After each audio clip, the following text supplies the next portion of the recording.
Hello and welcome to episode 162 of the Clean Energy Show. I'm Brian Stockton. I'm James Whittingham. This week, California has banned the sale of diesel trucks by 2036. Is there anything that state can't regulate? I mean, seriously, yesterday I was reading the label on a bag of sand. This is true. And it said California warned you that this could cause cancer. So you know what, Brian? Didn't end up eating it. Oh, that's probably smart. A new solar power project has come online in China, and it's big. How big is it? It's big enough to power your tanning bed. Some Canadian EV drivers in Ontario will be able to charge cars like my Chevy Bolt overnight for as little as about a loonie, or in American dollars, the cost of one loon. Interesting. Yes, that's right, James. Canada's most populous province enacts ultra-low overnight rates for electricity. This will enable users to charge up their EVs overnight for less than $1. Users getting this new rate had one thing to say to other Canadians. Sorry.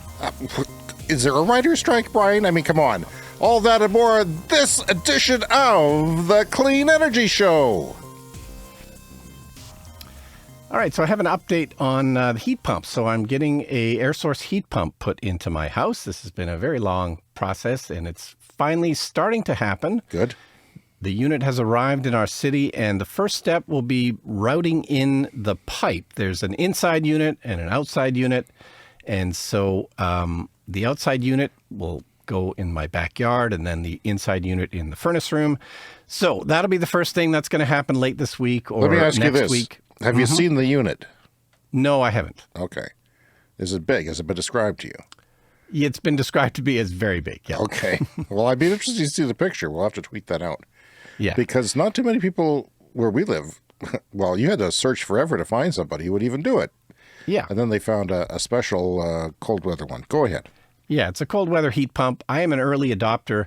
I think I sent you this tweet the other day. Somebody put out a chart of heat pump use in Canada. And it's like Nova Scotia, I think, has the most of all the Canadian Kind of like the provinces. U.S. Northeast. They were using heating oil out there, so it was good for them to sort of switch. Yeah, and here in Canada, we have a grant program. If you heat with heating oil, you can get some money to get yourself a heat pump and get off that heating oil. It's a no-brainer. If you're using heating oil, definitely do that. But anyway, this graph showed heat pump use in every province, and the graph just disappears as it gets to our province. So They said no data available, I believe, at the bottom. Basically zero. It's the data is so You're low. now the data, So, Brian. You're the data. yeah.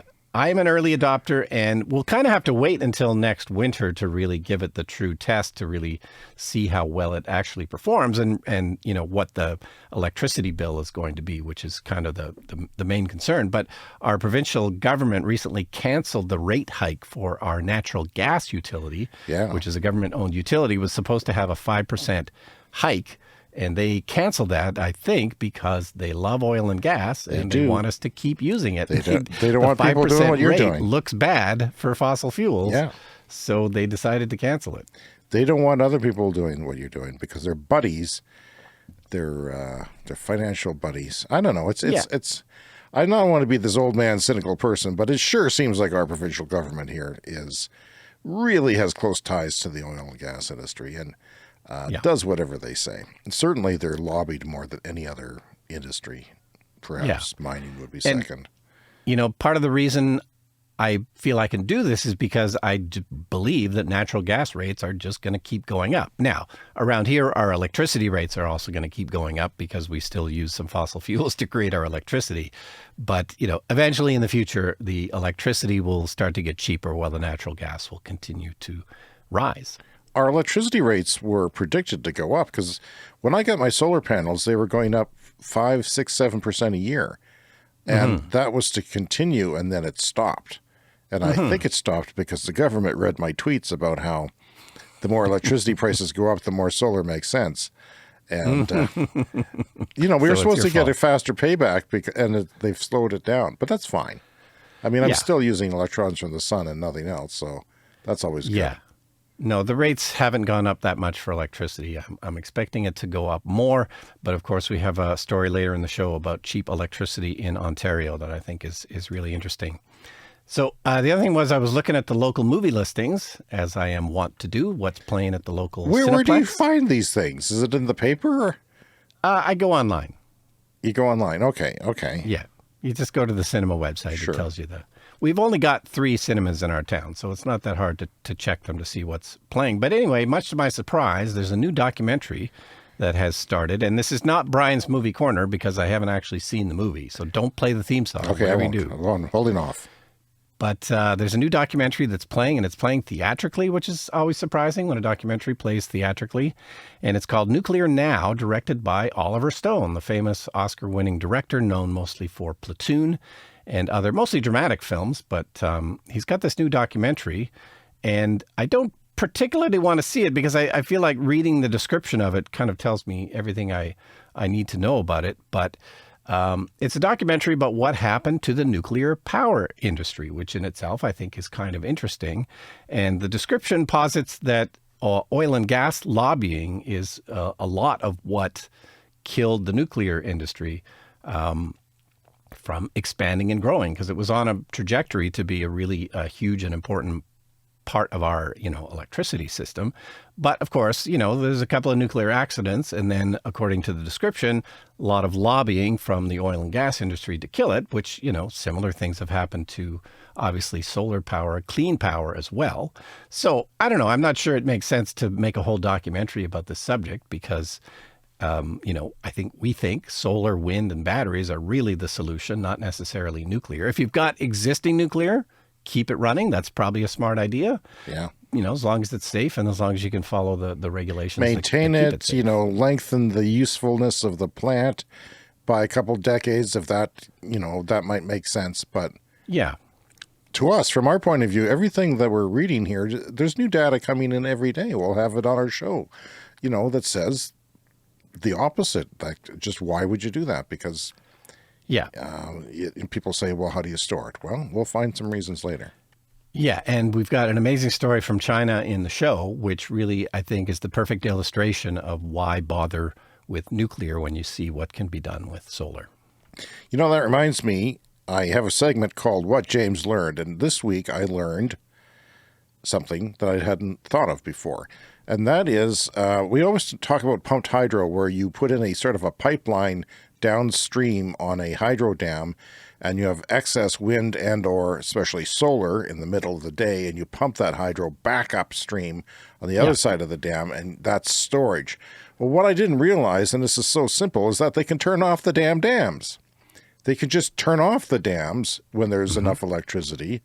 When you're getting lots of solar, it's sunny, it's windy, whatever, and that's storing it as well. I don't know if there's limits to how much they can store in certain situations, how that works exactly, but that is one of the ways that you instantly have a battery from any hydro dam. And we even have some hydro where we live, even though we're largely dependent on coal. That would be one of our storage solutions. Yeah, I imagine each dam has probably several turbines, so they can use all of the turbines or one of them or none of them, I guess. Yes, but from what I understand, you can turn off the dam and just stop the flowing water, and not just the turbine, but the dam itself, the flow of water, and keep that water for later. And a lot of dams are having trouble because there's less water than there used to be. There's droughts and things, and that's causing a lot of problems. Speaking of droughts, the iceberg in my pool melted overnight. That is May 2nd. No, well, yeah, it's the latest it's ever done it. And I mean, it's incredibly late. Usually, Brian, it's in the 23 years I've had a pool on and off, I've had to struggle between the time when it, melted and the time when true summer comes when I can actually heat it and get into it and, do that sort of thing. There's this period where it's just yucky and you have to, keep it from turning into a pond. You have to, at some point, circulate the water when it's done freezing. And sometimes it freezes at night and you still have to, that's just a hassle. This year I'm going from skating rink to pool in basically one day because it's warm this week. It's above 20 degrees in where we are already where we're recording. So Celsius, yes. Well, if you remember, I don't know, 6 or 7 years ago, we had a winter with lots and lots of snow, and the city removes the snow from the streets and they pile it in a field. And we had one winter 6 or 7 years ago where there was so much snow that a part of this pile of snow stayed for the entire summer, which, I mean, I'm sure lots of people just think Canada is cold all year round, but no, we get very, very hot here in the summer. So for that snow to have lasted all summer was pretty amazing. Technically, that's a glacier. Yeah, according to my Facebook memories, that was 10 years ago, because I just, at this, I cross-country skied that year, and I could ski till mid-April. So the days were getting really long, and it was really surreal. I should have been riding my bike, but I was cross-country skiing to stay in shape. And what else? Oh, I put a steps over my fence because there was a snowdrift over my 6-foot fence. Right. So I just put steps. I carved steps into the snowbank with a little bit of ice water and some red paint. And we just walked over my fence to go skiing on the snowbank on the other side, because we skied behind on the pipeline behind my house too, and in the little park that's beyond it. So, yeah, that's interesting. And the Riverbend Co-op gas station, which I did a commercial for earlier in this podcast episodes, in Davidson, Saskatchewan, the halfway point between our two major cities, is telling us on Twitter that they are hours away from opening their 2 CCS flow chargers, which will greatly enable anyone without a Tesla. Not just me. There's other people, Brian. There's a lot of people without Teslas. And we all want to go from A to B and get around. And, should I have a horrible headwind, that is there for me now. Or should I want to go on a cold winter's day, that is there and necessary for me to use. I just hope it's not, there's only 2 of them. With the way EV adoption's going, I don't know if it'll be enough on long weekends. Yeah, that's true. I guess there's 4 or 6 Tesla chargers. The most I've seen 4 Teslas parked there. So is that right? I was going to ask you about that. Yeah, the most I've seen is 4. My son came back from university on Sunday night, and he said that the gas stations south of the city he goes to school in, Saskatoon, there's 2 big gas stations, huge gas stations south of Saskatoon that everybody gasses up when they head back to our city. He said there was huge lineups in them. Both of them. Gas? Yeah, for gas. Wow. Because everybody, it's just a busy weekend. I think, they got a big university up there, the University of Saskatchewan, and everybody was headed off into their own way because it was the last day of the month. And, so you have to wait for gas, too. We talk about lineups for EV chargers. Well, when the going gets tough, he had to wait for gas. He lost 15 minutes. He's really pissed off because, he's a Speedy Gonzales. He got his first speeding ticket, too. Oh, no.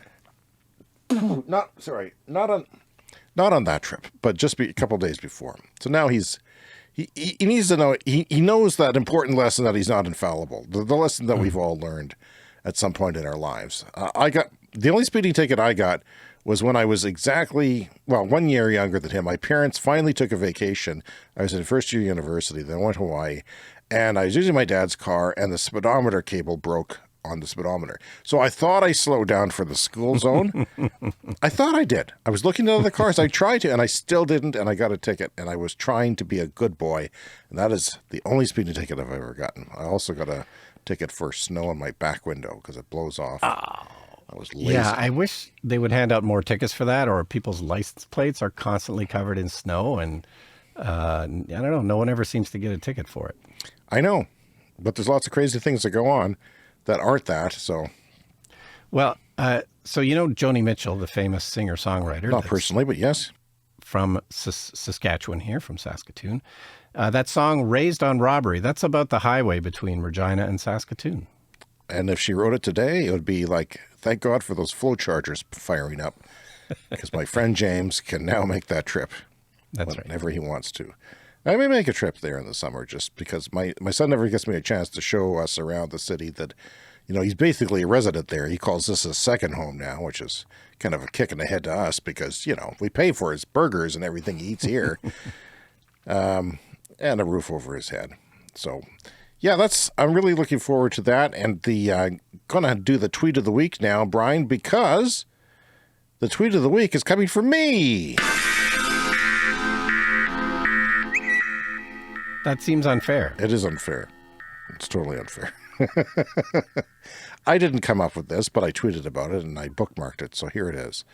Ontario drivers, this is the province of Ontario, Canada, our largest populated, and may I say largest geographical. It's takes days and days to cross it. As You will know. So they will be able to charge their EVs overnight when there is excess electricity, for 84% off the regular daytime price. In other words, they're doing demand peak charging prices. So when you have the most demand is when you come home from work and turn on the oven and everything like that between 4 and 7 p.m., something like that. It varies depending on where you are. They charge a lot more, maybe twice as much as their normal rate, but then they give you a discount between midnight and 6 a.m. or something like that, or 11 and 6 a.m. depending on, well, it's 84% off the regular price. Now, a lot of utilities have been told to do this in Ontario. There's a lot of different utilities, and only one is doing it so far, but the first one has finally done it, and that means it's only 2.4 cents per kilowatt hour overnight. And so that would cost me, James Whittingham, host of the Clean Energy Show with his brand new Bolt EV, recently discontinued by GM, $1.09 plus tax to fill up my car. Now that is, of course, between 10 and 80%. That is, you don't usually go below 10% on your car, and you don't usually go above 80% unless you're taking a highway trip. And my car is a 417 kilometer, 259 mile ranged car. So it's an average range, unless you buy the really expensive long-range battery versions of cars these days.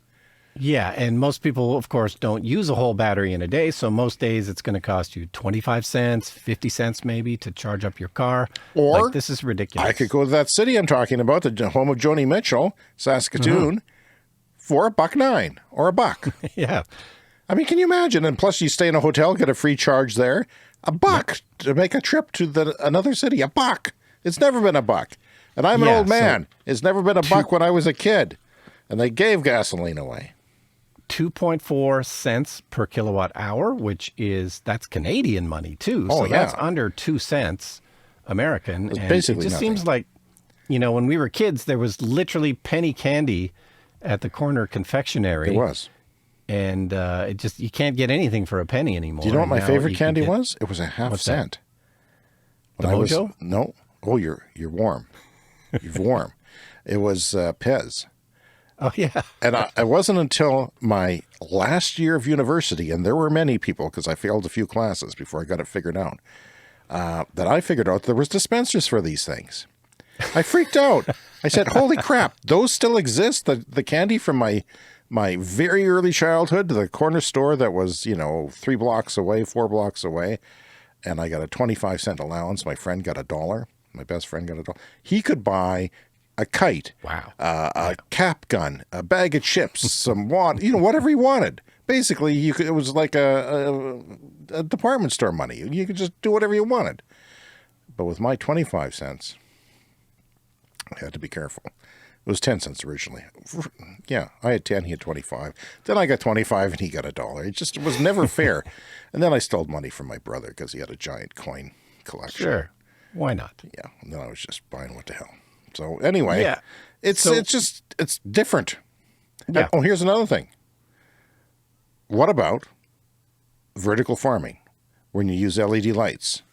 Because I'm doing this right now with our little click and grow that I got my partner for Christmas. It runs from 2 a.m. until 7 p.m. So it's not the full day, but I mean, you could run that in off-peak hours or charge batteries.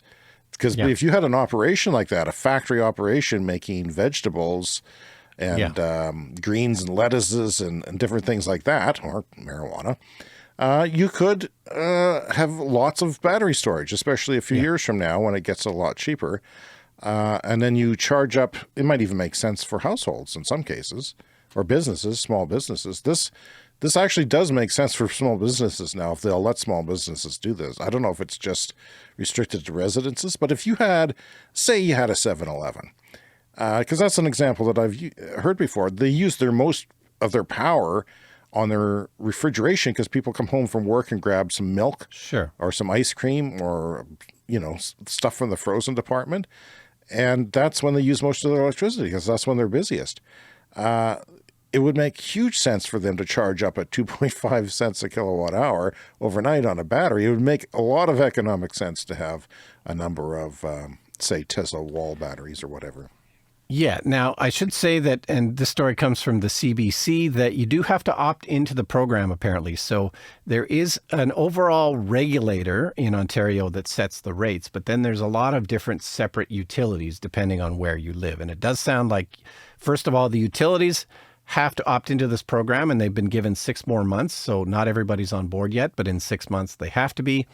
But you as a customer have to opt in because you do have to take a larger peak price. So your peak price of electricity will go up, but the overnight rate will go down. Now, you would have a new, you would have a heat pump. That would be a problem for you if you did work, and you're not because you're retired, and happily so. I can tell. You would come home from work, slaving away at the office, hang your hat up on the pole, and you would turn up your heat, perhaps. But here's what I would do. If I was away from home with the new technology and my smart thermostat, I screw with my thermostat from thousands of kilometers away, right? Mm-hmm. I can do that, and I can make it like really toasty in my house from the office, and then come home and turn it off, or at least reduce the use of it once the high peak demand. Or, maybe it makes sense for you. Have you ever thought about getting a battery? Oh, yeah, I would definitely like to get one day. I mean, we still don't have overnight pricing here. It's still, we pay the same rate 24 hours a day, which is sort of weird. And eventually they'll fix that, I think. But yeah, ever since the pandemic, I realized, though, that like the energy use in my house has changed, and kind of changed permanently, because it used to be that before the pandemic, me and my partner, we went to work, my kids went to school, there was nobody home all day. So we always had the furnace basically off all day. But yeah, then the pandemic, and everybody stayed home all the time. And now I'm retired, so I'm home all the time. So we do need that power all day long, where we never used to. That's an interesting aspect of work from home. Like the government workers in Canada are actually fighting for that. Yeah. And I'll throw another story at you. My son yesterday came home from his first day at work for the city that we live in. He's working for the city as an engineering assistant. And he said that everything is different now, that they're offering him to do whatever he wants with work schedule, because they're losing people to the private sector where they have more flexible work schedules. And they say it's because of the pandemic. Uh-huh. That has changed everything. And I'm actually kind of surprised by the government union workers, federal government workers here in Canada, saying that they want work from home. Thought, oh, okay. But I've got a friend, one of my best friends is a manager for the government, and he's been working from home. He doesn't want to go back to work. Yeah. I don't know how you manage from home, but I guess it's possible. Oh, yeah. So, yeah, that's interesting. People do it. It probably does overall increase energy usage, though, because it used to be, everybody would go to their offices and turn off their furnaces at home. But, now it's everybody all the time. And last night, I learned, this is completely off topic, completely off topic, but I learned that my next door neighbor, Bob, died 6 months ago to the day, and I didn't know about it. I've talked to his wife several times, many times, and she's like, hi. I said, how's it going? She's good. I said, are you okay? She said, yeah. And I didn't know. I did not know. I mean, my partner speculated as much, and I said, no, it's fine. I'm sure there was an ambulance at his house once, but old people have ambulances all the time. The lights weren't on, and there wasn't a huge crowd of people coming over, which you usually see after someone passed. Mm-hmm.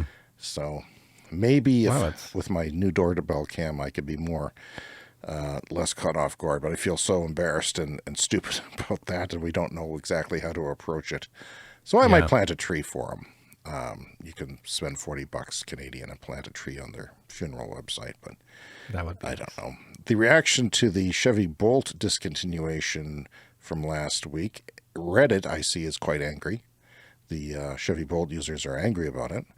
One reason is because,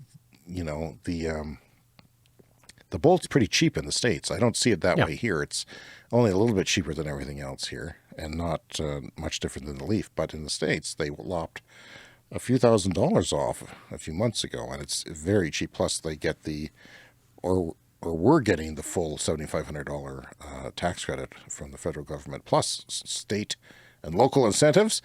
And so, yeah, I mean, people have been driving that thing away for $15,000, $16,000 in some cases, which is crazy cheap. And why wouldn't you? I read somebody on Facebook say that, the problem is that there's not going to be any cheap EVs around anymore, at least for a while, because the Equinox will be more expensive in the States. In Canada, it's claiming to be cheaper than slightly cheaper than the Bolt. So we'll see if that holds. I don't think it will. And then it's going to take a while for the base model of that to come out. So there's going to be this time where people can't buy EVs. And I read on Facebook that there was a guy who worked at Hertz in Chicago. He says, don't buy an EV now. Wait a while, because we got 600 of them just in Chicago, Bolt EVs. And nobody likes them because they can't charge. They can't charge fast on the highway. Right.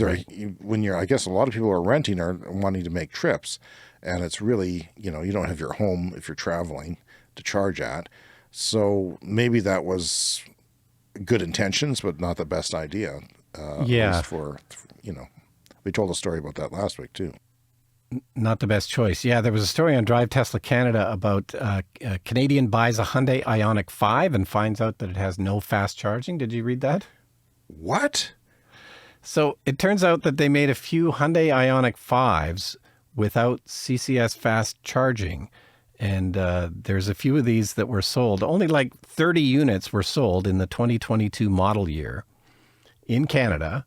And I believe they did it to qualify for the EV tax credits, because once you have one low-priced car, then the upper trim levels also qualify. So for a very brief time, they had this weird Ioniq 5 with no fast charging, and there was 30 of them, and a guy bought a used one. This is from Drive Tesla Canada. And a guy bought a used one and went to go to the fast charger and realized that he couldn't. Where's the port? Where's the port? It doesn't exist. So yeah, the Bolt probably, most people rent a car to do a highway trip. I think that's the most common reason to rent a car. So the highway charging is the fast charging somewhat limited on the Bolt. I might, if I was a businessman going to another city and needed to drive around that city for business, maybe I wouldn't do a lot of highway driving, but maybe I would also get a hotel that has an EV charger, which is probably more common in Chicago than it is in other places, and then just charge it at home and not worry about that if that was me, but it's not me. The Bolt is selling like hotcakes. And, another thing about the Equinox and all the GM vehicles, they're not having Apple CarPlay or Android Auto. And that has really pissed off a lot of people. I don't see, Toyota was a laggard in that too. Our cars didn't have that, whereas other ones did. It took them a long time to come around on that. And yeah, people like it. People want their Apple CarPlay. They want their Apple Maps. They want their Android Auto.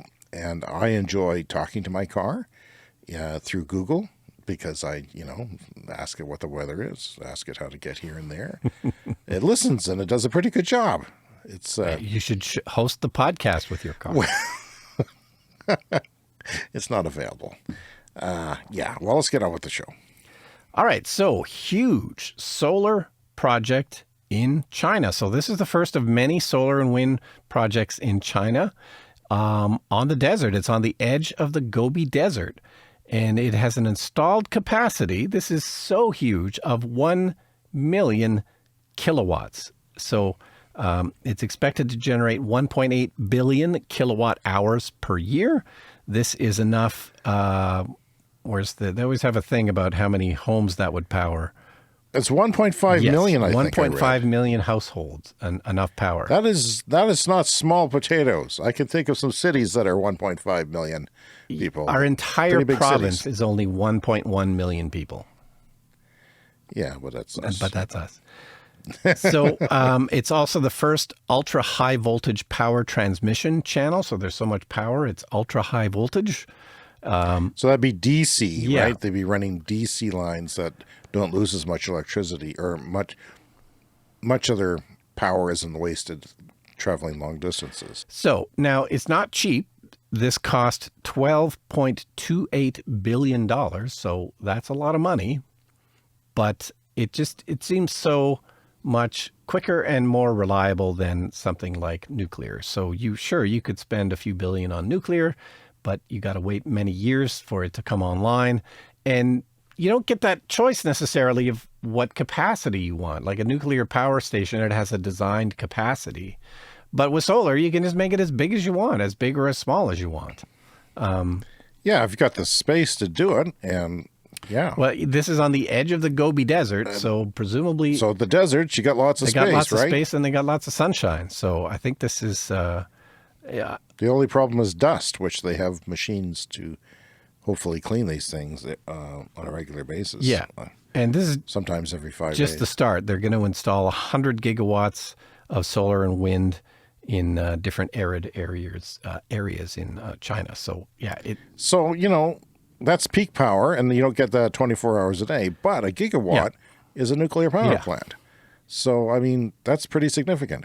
That's a lot of nuclear power plants, if you think of those terms. And there's no mention of batteries, but I'm sure, like, you know, in China, this would be fine to operate without batteries just during the daytime, just pumping all that juice into the grid.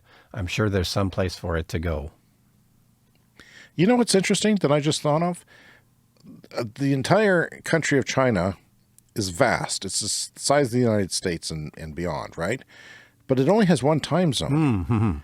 They make everybody work on the same time zone, which is, you know, communism at its best. But then the peak demand for everywhere is going to be the same everywhere, right?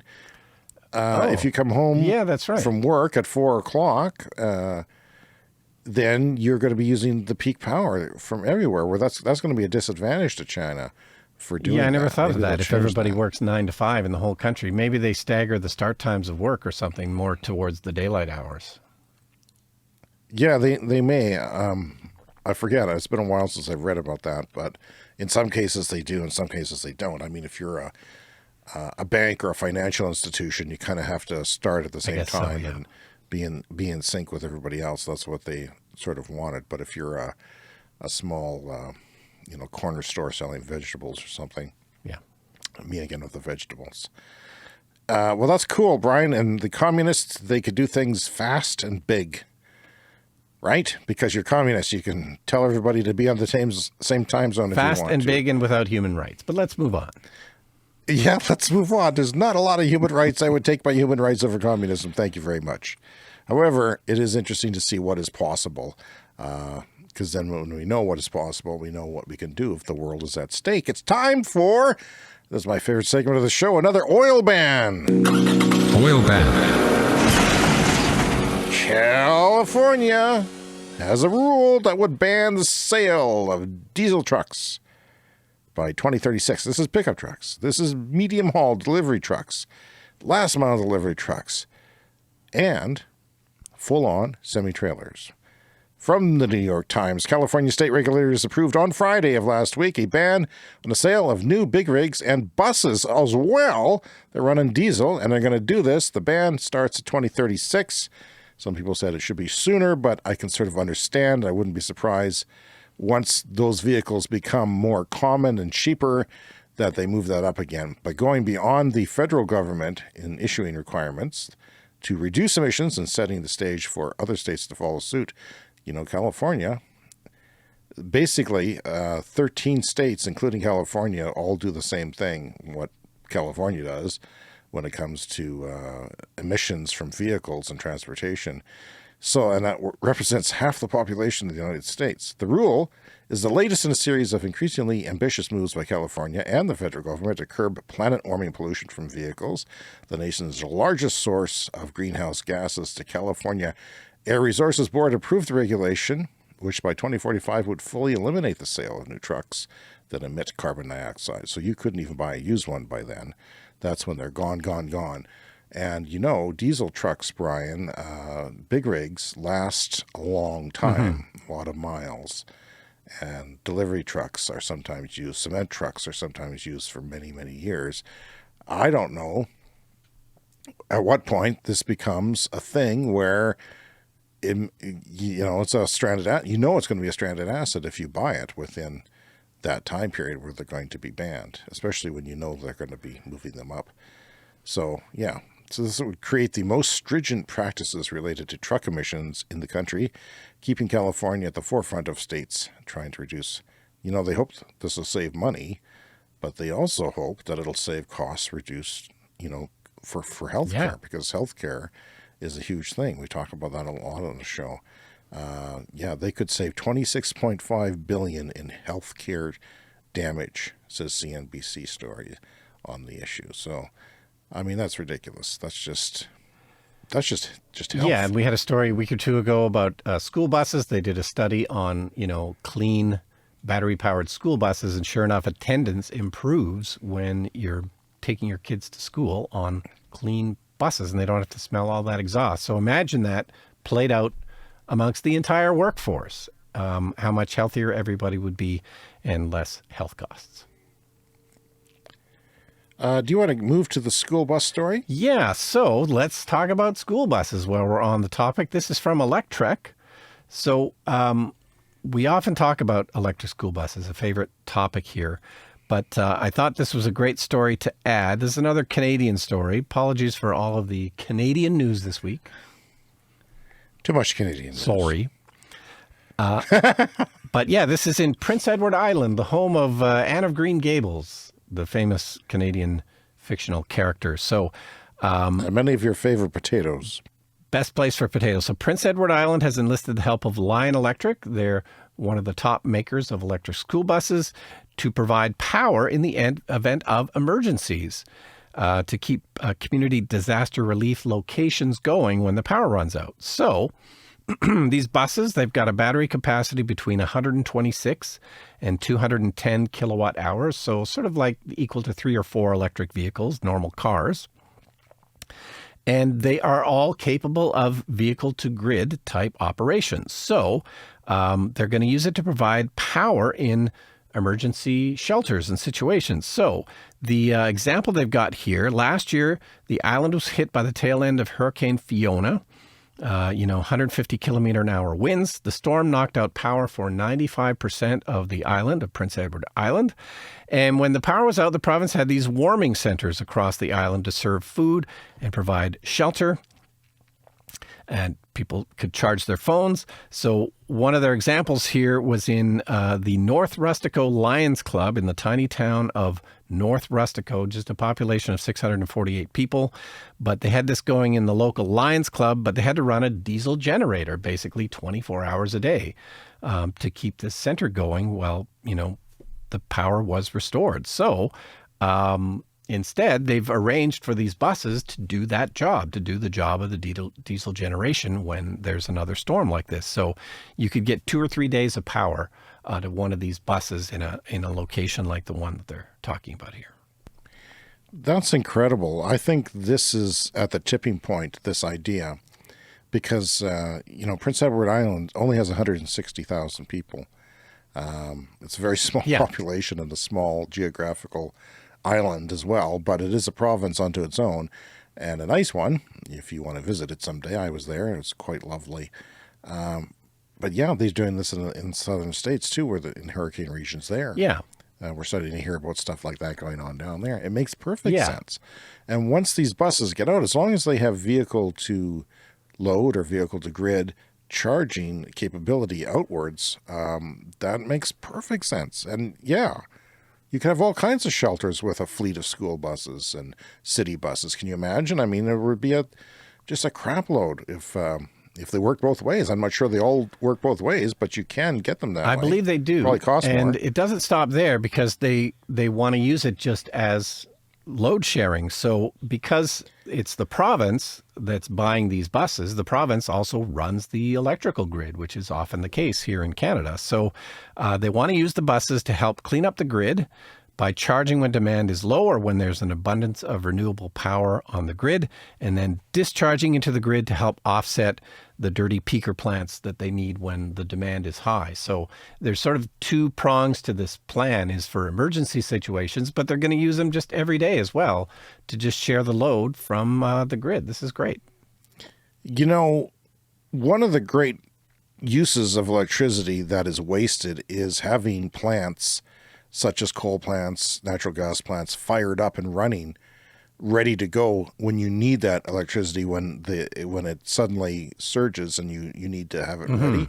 That wastes a lot of electricity. That's one, we talked about that last week. That was one of the reasons why, that sort of thing is not always factored into stats, but that is a real thing. And having this available takes that out of the equation. So you save not just using it, but having it on standby as well, because you can have these on standby instead, which don't take any energy use to be on standby virtually. So yeah, that's very cool. I think we're going to see that a lot. And, maybe the city of, I know our city's getting some Ford electric F-150s. There's lots of, there's a fair bit of load in one of those too. In an emergency situation, goodness knows what you could do. You could keep things going for a lot of people in a lot of warming shelters with a full fleet of trucks and buses and school buses. So that's cool. And Lion Electric is a Canadian company, right?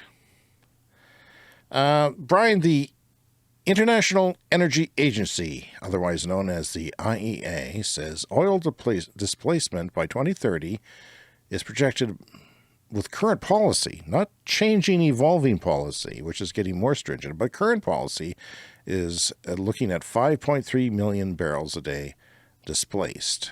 And I think we mentioned this last week, but I wanted to break it down because I thought it was interesting how it breaks down. So the vast majority, of course, is cars.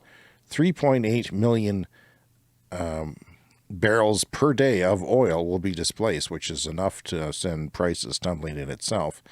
But then there's some minor ones that only add up to 2 million barrels a day. And that one is like 500,000 barrels a day is for buses and almost half for, trucks, because trucks are still coming along. We're behind on everything, as are buses.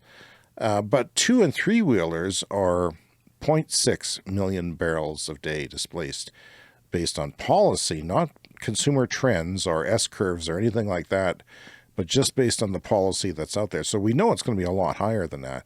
So if you have some oil stock, beware. There is going to be a great change in demand by the end of this decade, and that's how it breaks down. So we talk a lot about India and Asia and different places where 2-wheel and 3-wheel transportation is popular. There makes perfect sense to go electric for those, and Gogoro is a company that's doing great work with that because they have interchangeable batteries, very easy to use. Some other companies have some things like that. And yeah, I just love the idea of cleaner air and quieter streets. Yeah, no, I was surprised by those numbers. I'm looking at the pie chart here. So yeah, 3.8 million barrels is what's going to be displaced from cars, and then 0.6, that's a lot from just 2- and 3-wheel That is a vehicles. lot, yeah. That's amazing. It's as much because as they're buses or trucks almost. That's in the world because, we don't think of 2- and 3-wheel vehicles but they're almost, the main way of transportation in a lot of places. Africa, India, the Philippines, Vietnam, a lot of places have a lot of miles traveled on 2- and 3 wheels, and they make stinky stink and noise because of their gasoline 2-stroke engines, as you've pointed out, is not efficient. Yeah, and speaking of small vehicles, the story here from Electrek about the Wuling Bingo EV. So this is a recently released electric vehicle in China that starts under $10,000. So, we often complain electric vehicles are still generally too expensive for people. Well, let me say something, though, because we know that there's cheap vehicles in China, and they're basically golf carts, right? This is not a golf cart. This is comparable to a Honda Fit. We don't love our hatchbacks around here in North America, but it is a 4-person, very usable, very well-equipped car. Yeah, it kind of looks like a under Mini 10,000. to me, an Austin Mini. It's a bit bigger than the Mini, right? I think so. I think they were comparing it to the Mini. It's but the Mini's a fun car. I wouldn't mind a couple of those in the driveway. But here's the thing I feel like you would love. It comes with an optional inflatable mattress for the back. I prefer a fridge more. I still want one of those in my cars. I know Hyundai in Korea is offering, at least in Korea, is offering a fridge in their Hyundai Ioniq 5, I believe. Oh, I'd want one of those. Imagine being an Uber driver. How many good stars you would get. Would you like a chilled bottle of water, madame, from the fridge in the back? Yeah, so this car is it's a joint venture from General Motors and SGMW. So General Motors can put out a super cheap car in China. Still working on doing that here in North America. The Bolt was pretty cheap, and then they canceled it. But anyway, I thought this was great, and the picture of the inflatable mattress and with the back seats folded down, it looks like there's enough room for two people to sleep in the back of it. It looks amazing.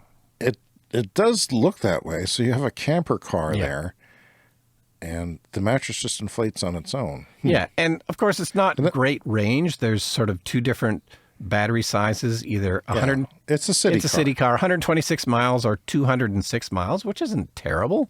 333 kilometers. That's maybe the optimistic ratings from that they do in China.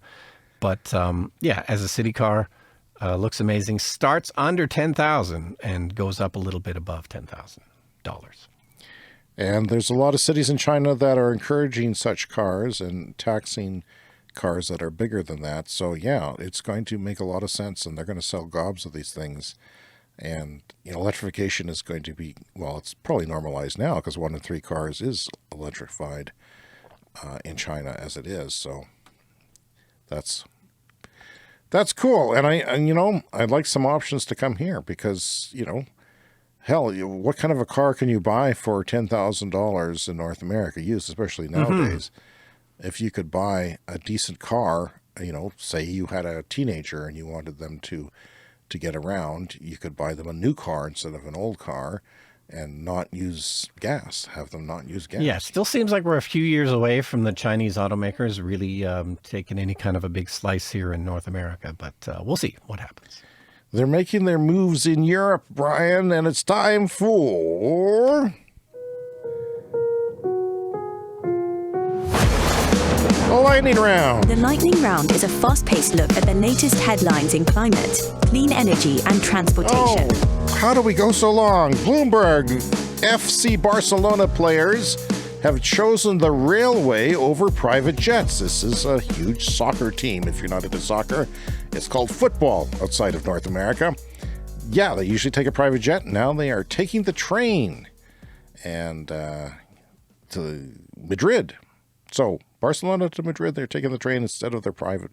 It's the first time the club rode the rails to a game, and they did so to reduce their impact on global warming. The club's sustainability director said, "It's always amuses me when a soccer team has a sustainability director." But emissions are created with sports. That's great news, and it's probably more pleasant, I would think. That sounds like a pleasant train ride. I don't love flying, so wherever possible, take the train. No, I mean, it's going to wear you out to go through the whole plane process, and you don't want to be worn out when you're an athlete playing a game.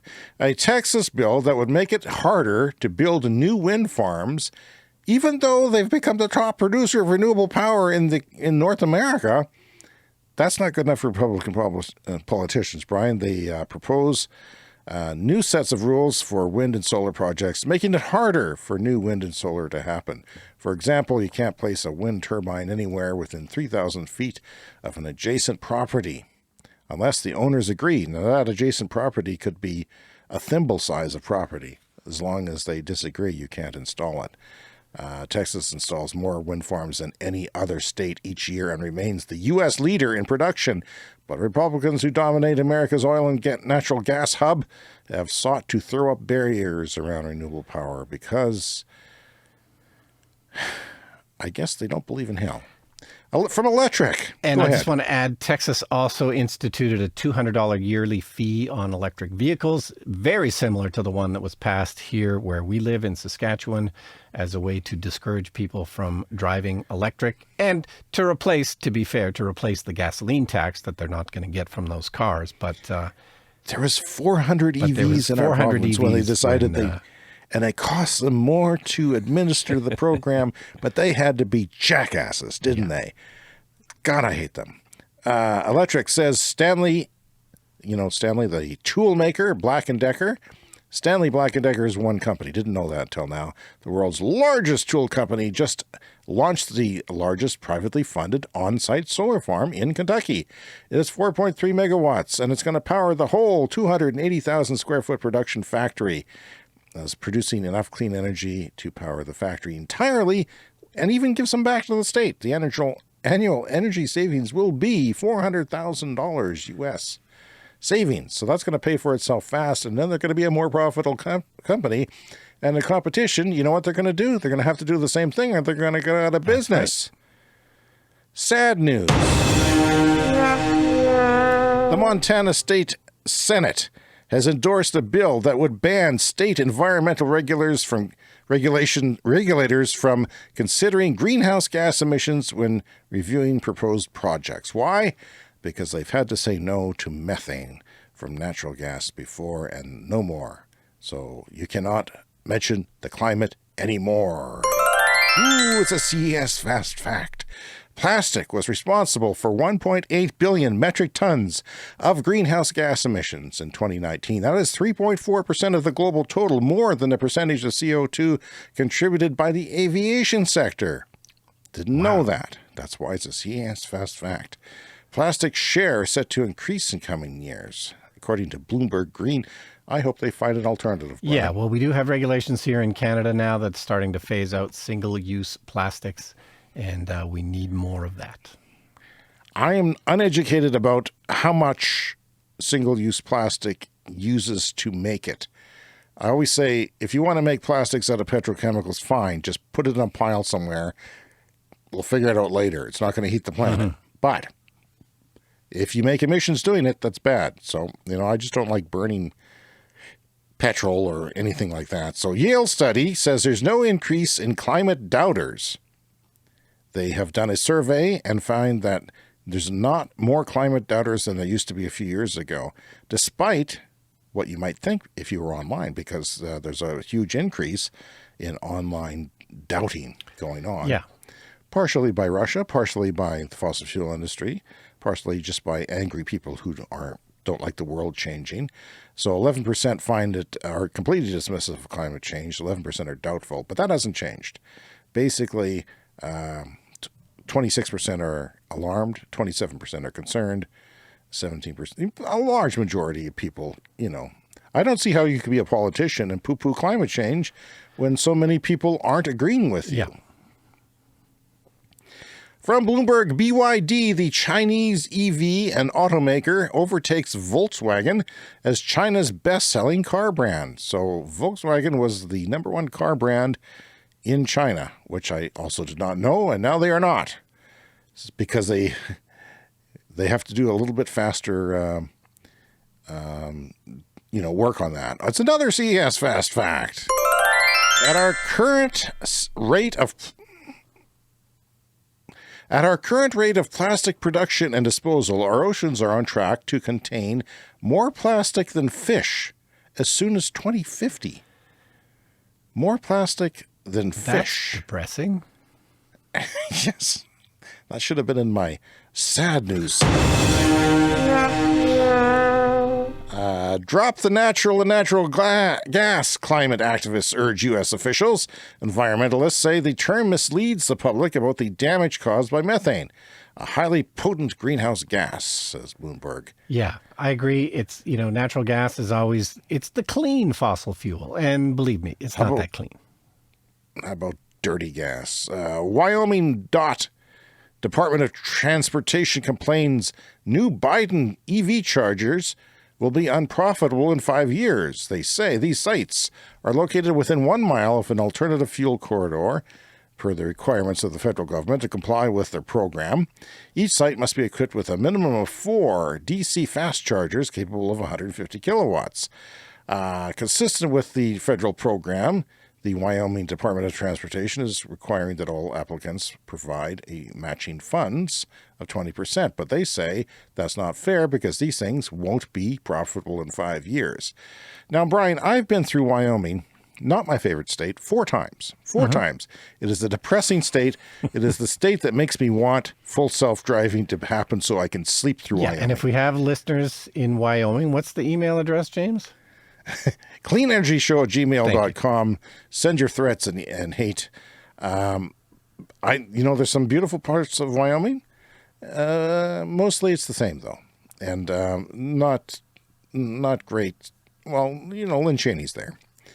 So the cost of tourism. What about the cost of tourism? If I can't go through your state, this is what I was concerned about our province, that we would be a flyover province once EVs took off, because we weren't getting any EVs. Well, thankfully, the federal government has kicked in a massive program, and they have in the States as well. This is important. You don't want me not to detour around your state angrily because you don't have any EV charging, and I won't stay in your hotels. I won't eat your food.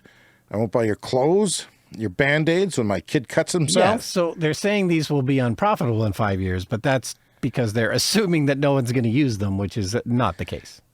No, they'll be having to make more and, put a convenience store with them. Put them at a gas station site. It'll increase business. San Francisco-based startup is developing a plasma boring robot that is capable of digging tunnels 100 times faster and up to 98% cheaper than existing boring systems. This is not only applicable to transportation, but also rewire energy, internet, and utility grids across the country because it's fast. Something to keep an eye on. And the interesting fact is it runs on electricity solely, so that means you could, if you so chose, make it emissions-free by using clean energy only.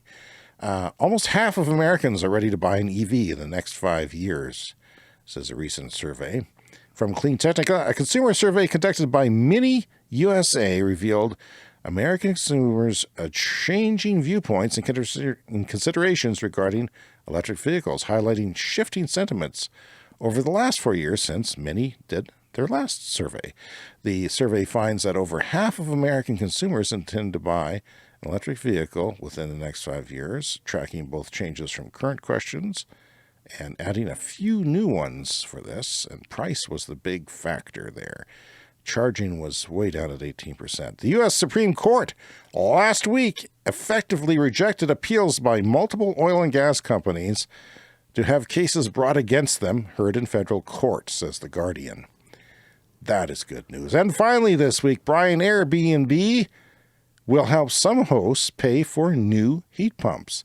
A pilot program in Massachusetts will give Airbnb vacation rental owners $2,500 to install air source heat pumps like Brian Stockton and make their properties more energy efficient. We talk about Uber giving money to their drivers to buy an EV or lease an EV.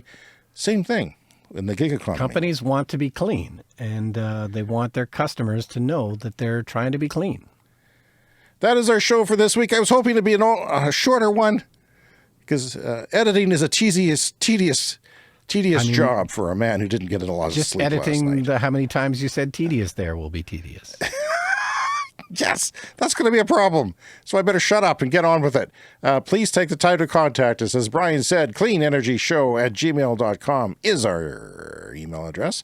That's the best way to contact us, although there's a plethora of ways of contacting us, including speakpipe.com/cleanenergyshow. If you'd like to leave us a voicemail message, we are on YouTube every week, and we have special features put up there as well. And we have a store where you can buy merchandise, which sounds crazy, but it's true. We do have a store where you can buy things. And if you're new to the show, remember, subscribe on your podcast app. See you next week.